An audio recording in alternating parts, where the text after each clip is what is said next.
Hello दोस्तों, तो आपका स्वागत है दीपक क्लासेस में। तो आज हम आरआरबी रेलवे सुरक्षा बल आरपीएफ परीक्षा 2019 के एसआई के प्रीवियस ईयर पेपर का एनालिसिस करेंगे। ये हमारा पार्ट नंबर 2 है, जो ये 5/1/2019 के फर्स्ट शिफ्ट का आया हुआ पेपर है। इसका पार्ट नंबर 1 हमने जिसमें 25 क्वेश्चन किया हुआ है, तो वो हमने डाल दिया है। आज हमारा पार्ट नंबर 2 है, जिसमें आगे के 25 क्वेश्चन सॉल्व करेंगे। तो चलिए आज के क्वेश्चन को हम स्टार्ट करते हैं। आज का हमारा देखिए फर्स्ट क्वेश्चन है, भारत ने किस वित्तीय वर्ष में आईएमएफ के साथ विस्तारित निधि सुविधा समझौते पर हस्ताक्षर किए? तो इसका हमारा करेक्ट आंसर हो जाएगा ऑप्शन बी, हमारा राइट आंसर होगा 1981 से 1982 के बीच। इससे जुड़े तथ्य देखिए, भारत में वित्तीय वर्ष 1981 से 82 में आईएमएफ के साथ विस्तारित निधि समझौते पर हस्ताक्षर किए। एक बार कोई सदस्य देश जब आईएमएफ के साथ ईएफएफ समझौते पर हस्ताक्षर कर देता है, तब सदस्य देश से कर्जा लेना शुरू कर सकता है। नेक्स्ट क्वेश्चन की हम बात करें, देखिए हमारा नेक्स्ट क्वेश्चन दिया गया है, एक घटना है जिसमें पेरुवियन तटीय प्रदेश से गर्म समुद्री लहरें बहती हैं, उसे कहा जाता है। तो इसका हमारा राइट आंसर होगा ऑप्शन बी, एल नीनो। इससे जुड़े तथ्य देखिए, महत्वपूर्ण तथ्यों की बात करें, दिया गया है एल नीनो की घटना की पहचान सबसे पहले पेरू के मछुआरों द्वारा पेरू के तट पर से दूर सतही जल के असामान्य रूप से गर्म होने के रूप में किया गया था।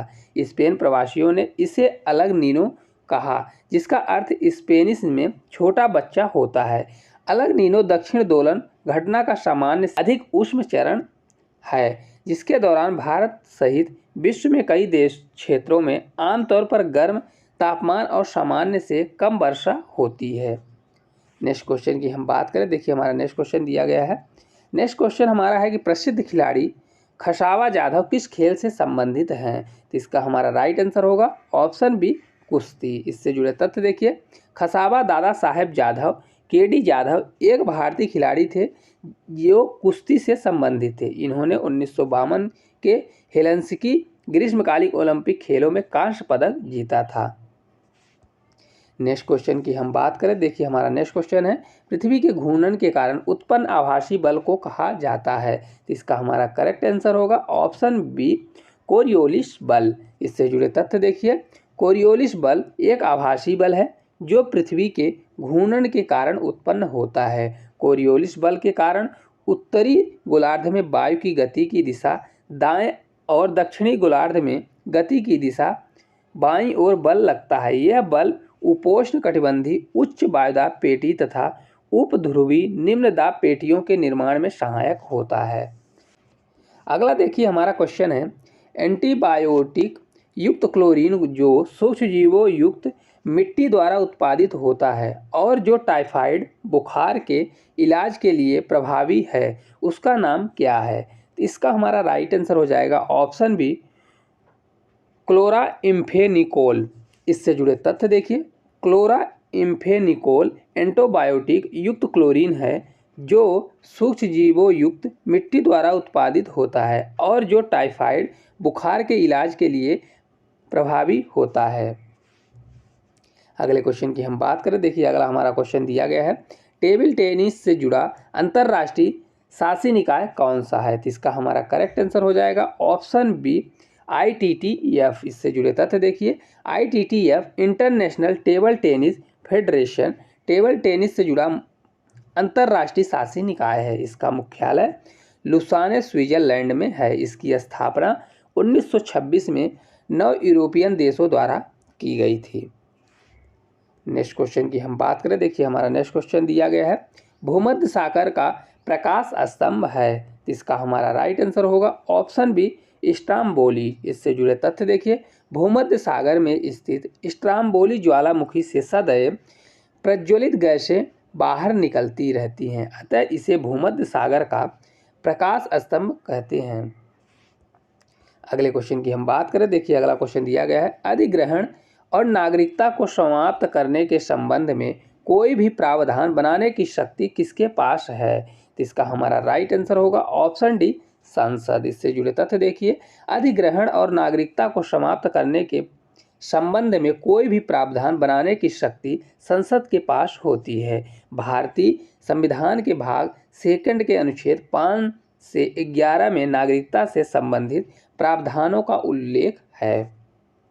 नेक्स्ट क्वेश्चन की हम बात करें, देखिए हमारा नेक्स्ट क्वेश्चन दिया गया है, प्रशासनिक सुधार आयोग की प्रारंभ में अध्यक्षता डॉट डॉट ने की थी। तो इसका हमारा करेक्ट आंसर होगा ऑप्शन ए मोरारजी देसाई। इससे जुड़े तथ्य देखिए, 5 जनवरी 1966 को मोरारजी देसाई की अध्यक्षता में भारत सरकार द्वारा प्रथम प्रशासनिक सुधार आयोग फर्स्ट ARC का गठन हुआ। बाद में मोरारजी देसाई के केंद्रीय मंत्रिपरिषद में शामिल होने की वजह से के हनुमंतैया को अध्यक्ष नियुक्त किया गया। 31 अगस्त 2005 को कर्नाटक के पूर्व मुख्यमंत्री वीरप्पा मोइली की अध्यक्षता में द्वितीय प्रशासनिक सुधार आयोग का गठन किया गया। नेक्स्ट देखिए हमारा क्वेश्चन दिया गया है, जीवों की वह घटना क्या है जिसमें मादा जनन कोष गर्भधारण के बिना नए जीव बनाने के लिए विकसित होता है। तो इसका हमारा राइट आंसर होगा ऑप्शन बी पार्थेनोजेनेसिस। इससे जुड़े तर्क देखिए, पार्थोजेनेसिस अलैंगिक प्रजनन का एक प्रकार है जिसमें बिना किसी निषेचन के मादा युग्मजों का विकास होता है। मधुमक्खियाँ, ततैया, चींटियाँ जैसे जानवरों में कोई भी लिंग गुणसूत्र नहीं होता है। ये जीव अनिषेक जनन द्वारा प्रजनन करते हैं। नेक्स्ट देखिए हमारा क्वेश्चन दिया गया है, सीधी रेखा के सापेक्ष वस्तुओं की गति को क्या कहा जाता है। तो इसका हमारा करेक्ट आंसर होगा ऑप्शन डी सीधी रेखी गति। इससे जुड़े कुछ महत्वपूर्ण तथ्य देखिए, सीधी रेखा के सापेक्ष वस्तुओं की गति को सीधी रेखी गति कहते हैं। जैसे एक सीधी सड़क पर चलती कार प्रकाश की गति, लिफ्ट की गति आदि। रैखिक गति की इकाई प्रति सेकंड मीटर है। अगले क्वेश्चन की हम बात करें, देखिए हमारा क्वेश्चन दिया गया है, राष्ट्रीय विकास परिषद के अध्यक्ष कौन हैं। तो इसका हमारा करेक्ट आंसर होगा ऑप्शन ए प्रधानमंत्री। इससे जुड़े तथ्य देखिए, राष्ट्रीय विकास परिषद NDC के अध्यक्ष प्रधानमंत्री होते हैं। 6 अगस्त 1952 को राष्ट्रीय विकास परिषद का गठन हुआ था। राष्ट्रीय विकास परिषद एक कार्यकारी निकाय है। नेक्स्ट क्वेश्चन की हम बात करें, देखिए दिया गया है, नेक्स्ट क्वेश्चन हमारा है, हड़प्पा सभ्यता के कस्बों को डॉट डॉट के पैटर्न में रखा गया था। तो इसका हमारा करेक्ट आंसर होगा ऑप्शन बी रेक्टेंगुलर ग्रिड। इससे जुड़े तथ्य देखिए, हड़प्पा सभ्यता अपनी नगरीय योजना प्रणाली के लिए जानी जाती है। हड़प्पा सभ्यता के कस्बों को रेक्टेंगुलर ग्रिड पैटर्न में रखा गया था। इसके अंतर्गत सड़कें एक दूसरे को समकोण पर काटती थी। हड़प्पा सभ्यता में जल निकासी प्रणाली बहुत प्रभावी थी। अगले क्वेश्चन की हम बात करें, देखिए क्वेश्चन दिया गया है, नीति आयोग के अनुसार भारत सरकार ने कब तक किसानों की आय को 2 गुना करने की योजना बनाई है। तो इसका हमारा राइट आंसर होगा ऑप्शन ए 2022।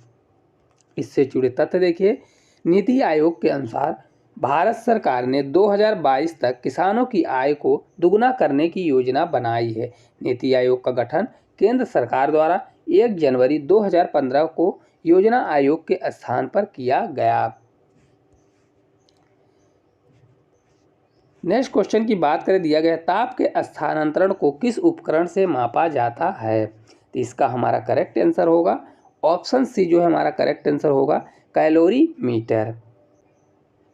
इससे जुड़े कुछ महत्वपूर्ण तथ्य देखिए दिया गया है, मापन यंत्र है, अनुप्रयोग क्या है उसका है, हाइड्रोमीटर का क्या है, तरल पदार्थों का सापेक्षिक घनत्व मापने के लिए, मैनोमीटर का क्या है, गैस दाब मापने के लिए, कैलोरीमीटर का है ताप के स्थानांतरण को मापने के लिए, और गैल्वेनोमीटर का उपयोग क्या है, किसी परिपथ में विद्युत धारा की उपस्थितियों को जांच करने के लिए किया जाता है। अगले क्वेश्चन की ओर हम बढ़ें। नेक्स्ट क्वेश्चन की हम बात करें, देखिए हमारा नेक्स्ट क्वेश्चन दिया गया है, किस अनुच्छेद के तहत संसद राज्य एवं केंद्र शासित प्रदेश के भीतर आवास को रोजगार के लिए एक शर्त निर्धारित कर सकती है। तो इसका हमारा राइट आंसर होगा ऑप्शन डी अनुच्छेद 16। इससे जुड़े तथ्य देखिए, अनुच्छेद 16 के तहत संसद राज्य या केंद्र शासित प्रदेश के भीतर आवास को रोजगार के लिए एक शर्त निर्धारित कर सकती है। अनुच्छेद 16 में लोक नियोजन के विषय में अवसर की समता का उल्लेख किया गया है। अगला क्वेश्चन हमारा दिया गया है, महायान शब्द किस धर्म से संबंधित है? तो इसका हमारा करेक्ट आंसर होगा ऑप्शन बी, बौद्ध धर्म। इससे जुड़े कुछ महत्वपूर्ण तथ्य दिया गया है। देखिए, महायान शब्द बौद्ध धर्म से संबंधित है। कनिष्क के समय में आयोजित चौथी बौद्ध संगति में बौद्ध धर्म औपचारिक रूप से दो शाखाओं में हीनयान और महायान में विभाजित हो गया। अगले क्वेश्चन की हम बात करें। देखिए, अगला हमारा क्वेश्चन दिया गया है, मधुमक्खी के छत्ते के रख रखाव को किस नाम से जाना जाता है? तो इसका हमारा राइट आंसर होगा ऑप्शन ए, एपी कल्चर। इससे जुड़े तथ्य देखिए, मधुमक्खी के छत्ते के रख रखाव को एपी कल्चर के नाम से जाना जाता है। मधुमक्खियों के छत्ते को बीहाइव कहते हैं, जो बक्से के रूप में काम करता है। नेक्स्ट क्वेश्चन की हम बात करें। देखिए, दिया गया है, लोथल का प्राचीन हड़प्पा शहर किस राज्य में स्थित है? तो इसका हमारा करेक्ट आंसर होगा ऑप्शन सी, गुजरात। इससे जुड़े तथ्य देखिए, लोथल वर्तमान में गुजरात के अहमदाबाद भोगवा नदी के तट पर स्थित है। सिंधु घाटी सभ्यता के इस बंदरगाह स्थल से एक विशाल गोदीबाड़ा साक्ष्य मिला है। इस स्थल से हमें 3 युगल समाधियों के साक्ष्य भी प्राप्त होते हैं। अगले क्वेश्चन की ओर हम बढ़ें। नेक्स्ट क्वेश्चन की हम बात करते हैं। दिया गया, हिंडोला महल जहाज महल किस क्षेत्रीय वास्तुकला शैली से संबंधित हैं?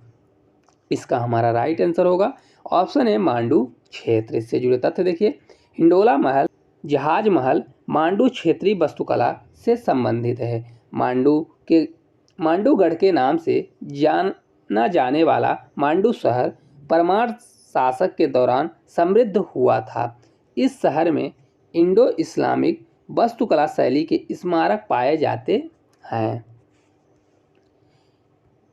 नेक्स्ट क्वेश्चन हमारा दिया गया है, पेरीप्लेटा अमेरिकाना का साधारण नाम क्या है? तो इसका हमारा करेक्ट आंसर होगा ऑप्शन बी, अमेरिकन काकरोच। इससे जुड़े तथ्य देखिए, पेरीप्लेटा अमेरिकाना का साधारण नाम अमेरिकन काकरोच है। अमेरिकन काकरोच की सबसे बड़ी प्रजाति है, जिसके वयस्कों की लंबाई 34 से 53 मिलीमीटर होती है। अगला देखिए, क्वेश्चन दिया गया है, राष्ट्रपति का अध्यादेश ... द्वारा जारी किया जा सकता है। तो इसका हमारा राइट आंसर होगा ऑप्शन ए, हमारा करेक्ट आंसर होगा समान सीमाओं वाले प्रावधानों पर संसदीय अधिनियम के रूप में। इससे जुड़े तथ्य देखिए, महत्वपूर्ण तथ्य की बात करें। देखिए, दिया गया है, राष्ट्रपति का अध्यादेश समान सीमाओं वाले प्रावधानों पर संसदीय अधिनियम के रूप में जारी किया जा सकता है। भारतीय संविधान के अनुच्छेद 123 में राष्ट्रपति को अध्यादेश जारी करने की शक्ति प्राप्त है। भारतीय संविधान में अध्यादेश का प्रावधान भारत सरकार अधिनियम 1935 से लिया गया है। अगले क्वेश्चन की हम बात करें। देखिए, हमारा अगला क्वेश्चन दिया गया है, भारत में चिश्ती संप्रदाय किसने स्थापित किया? इसका हमारा करेक्ट आंसर हो जाएगा ऑप्शन ए, मोइनुद्दीन चिश्ती। इससे जुड़े कुछ महत्वपूर्ण तथ्य देखिए, भारत में चिश्ती संप्रदाय की स्थापना मोइनुद्दीन चिश्ती ने किया था। मोइनुद्दीन चिश्ती का जन्म वर्ष 1141 से 42 में ईरान के सिजिस्तान, वर्तमान में सिजिस्तान में हुआ था। इन्होंने ईश्वर के साथ एकात्मक वहदत अल वजूद के सिद्धांत पर जोर दिया। इस सिलसिले के सदस्य शांति प्रिय थे। अगला देखिए, हमारा क्वेश्चन है 49वें नंबर का, इनमें से कौन सा भारत का एक प्रमुख चाय उत्पादक क्षेत्र नहीं है? तो इसका हमारा राइट आंसर होगा ऑप्शन सी, कश्मीर वैली। इससे जुड़े तथ्य देखिए, कश्मीर वैली चाय उत्पादक क्षेत्र नहीं है। प्रश्न में दिए गए अन्य विकल्प चाय उत्पादक क्षेत्र हैं, जिसमें असम, दार्जिलिंग और नीलगिरी हिल्स पर भारत की सबसे प्रसिद्ध और गुणवत्तापूर्ण चाय के उत्पादक क्षेत्र हैं। इन क्षेत्रों को जीआई टैग भी प्राप्त है। अगला देखिए, हमारा क्वेश्चन दिया गया है 50वें नंबर का क्वेश्चन है। ये आज का हमारा आखिरी क्वेश्चन है। क्वेश्चन है, खेलों में डेकाथलॉन में कितनी प्रतिस्पर्धाएं होती हैं? इसका हमारा राइट आंसर होगा ऑप्शन सी, 10। इससे जुड़े तथ्य देखिए, खेलों में डेकाथलॉन में एथलेटिक्स की 10 प्रतिस्पर्धाएं होती हैं जो 5-5 की संख्या में 2 दिन में आयोजित की जाती हैं। इनमें पहले दिन क्रमशः 100 मीटर की दौड़, long jump, shot put, high jump 400 metre की दौड़ होती है। दूसरे दिन क्रमशः 110 मीटर की बाधा दौड़, चक्का पेड़, पोल वाल्ट, भाला फेंक तथा अंत में 1500 मीटर की दौड़ होती है। तो दोस्तों, इस प्रकार हमने 50 क्वेश्चनों का एनालिसिस किया। अगर हमारे द्वारा पढ़ाया गया वीडियो आपको अच्छा लगा हो तो वीडियो को लाइक और चैनल को सब्सक्राइब जरूर करें। Thank you.